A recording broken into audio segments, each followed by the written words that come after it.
Greetings and welcome to my channel. This is Sorcerer Tal. You can also find me on Facebook in the Sorcerers Guild.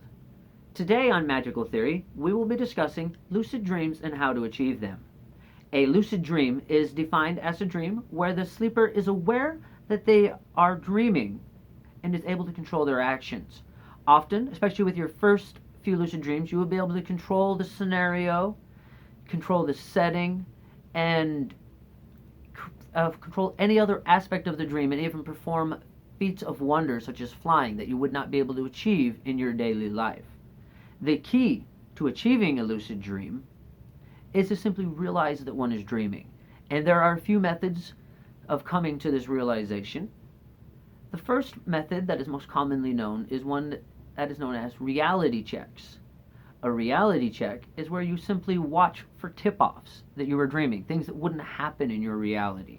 Some of the most commonly reported tip-offs are electronics not working properly, people's phones bending when they go to use them, light switches not turning on and off like they should, or the numbers on a digital clock not looking right, and you're not being able to read them. These are very common tip-offs that you are having a lucid dream. You could also, if you can, think back on your own dreams and try to remember things that happen often in your dream. Like in my dreams, guns don't work properly. So if I fire a gun and it does something other than what it should, this would be a tip-off to me that I am dreaming, and I would then achieve a lucid state. Some people find that simply watching for these tip-offs isn't enough, and when they see one, they will have a rubber band around their wrist that they flick. And if they're awake, they just feel like a rubber band flicking their wrist. But if they are asleep, it will feel different than they expect, and this helps them then achieve that lucid state and confirm that yes, they are in fact dreaming. Along these same lines, one can also create a dream tattoo.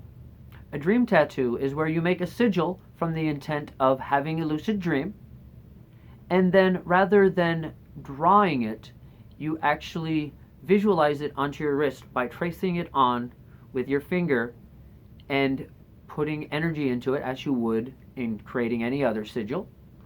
And then as you go about your day every day, simply make a habit of looking at your wrist, checking for the tattoo. If the tattoo is not there, obviously you're not dreaming. But if you look down at your wrist and you see a sigil on your wrist, the dream tattoo, then clearly you are dreaming, and this will induce you into a lucid state and have that lucid dream. Some people have also used dream objects, like in the show American Dad, there's an episode where one of the characters, Steve, is watching for a red rubber ball. And when he sees the red rubber ball, this tells him that he is in a dream. You can also do this with things that are a little less likely so that you don't get fooled like he does on the show. Like a floating silver ball, or maybe a talking lizard that will come up and say, hey, you're having a dream. Things like this have been used, and quite successfully. Another method is to sleep for a period of time and then wake up and go back to sleep with the intent of having a lucid dream. In fact, there was a scientific study done recently where they had the subjects sleep for 4 hours, and then they would wake them up with an alarm, and then the subject would make a direct statement of, I am going to have a lucid dream, and then go back to sleep. And a very large percentage of the participants in this study reported having lucid dreams after this state. The theory is that after the 4 hours, you are on the edge of REM sleep. So then you wake up, make a statement, and put it implant it firmly in your mind, and then go back to sleep and enter the REM state with that intent firmly implanted in the mind. Other methods that one could use are to sleep throughout the night, wake up naturally, and make this same statement of intent, I am going to have a lucid dream, and go back to sleep. This puts you in a state where you're able to go back to sleep, but you're not quite as asleep and more alert, and this makes it more easy for you to realize that you were dreaming and induce a lucid state. Another method that we will discuss is using the S1 sigil as I talked about in previous videos for an astral projection, what you would do if you were intending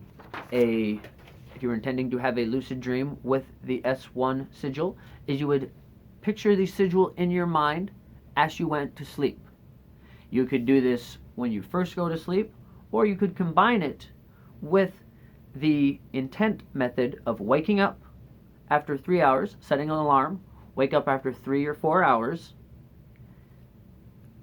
state the intent of I am going to have a lucid dream, and then also visualize the sigil in your mind as you're going back to sleep, and use them in combination to achieve a lucid dream.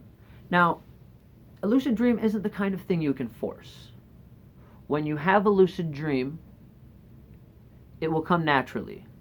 Some people keep at these techniques for months before they have any real success. Other people pick it up immediately.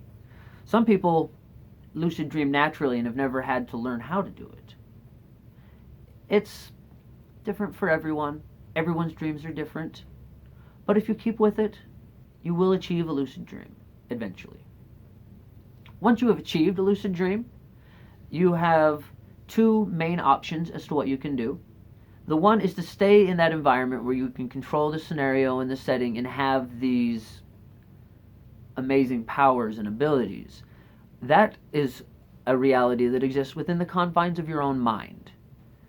There are several things that you can do there. As I said, you can create any scenario you want and treat your dreams like a playground and have fun every night in your dreams, doing things that you couldn't actually do, enjoying scenarios that you couldn't actually participate in real life. Or you can use this astral realm within yourself to create an altar or dream temple and do your spell work from the astral side of things to manifest in the physical world.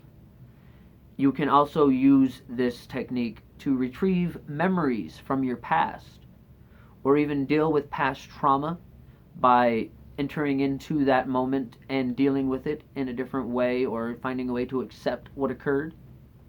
Or the alternative to that is to leave your body as you would in an astral projection and enter into the more full astral realm, and from there you can interact with different gods and spirits. That is as simple as simply willing yourself out.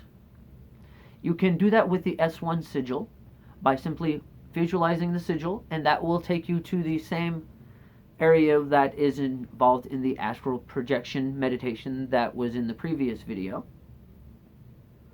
Or you can visualize Valhalla, any concept outside of the self, and that will pull you outside of the self. You can even imagine comic book worlds, Disney scenarios, go to your favorite Dungeons and Dragons setting, anything like that that you wish to achieve. Okay, so that will be it for this lesson. Be sure to check us out on Friday, where we will be doing a guided meditation on achieving an astral projection to the material plane. If you haven't subscribed to the channel, please take the opportunity to do so now. Until then, bright blessings and an interesting fate. This has been Sorcerer Tal.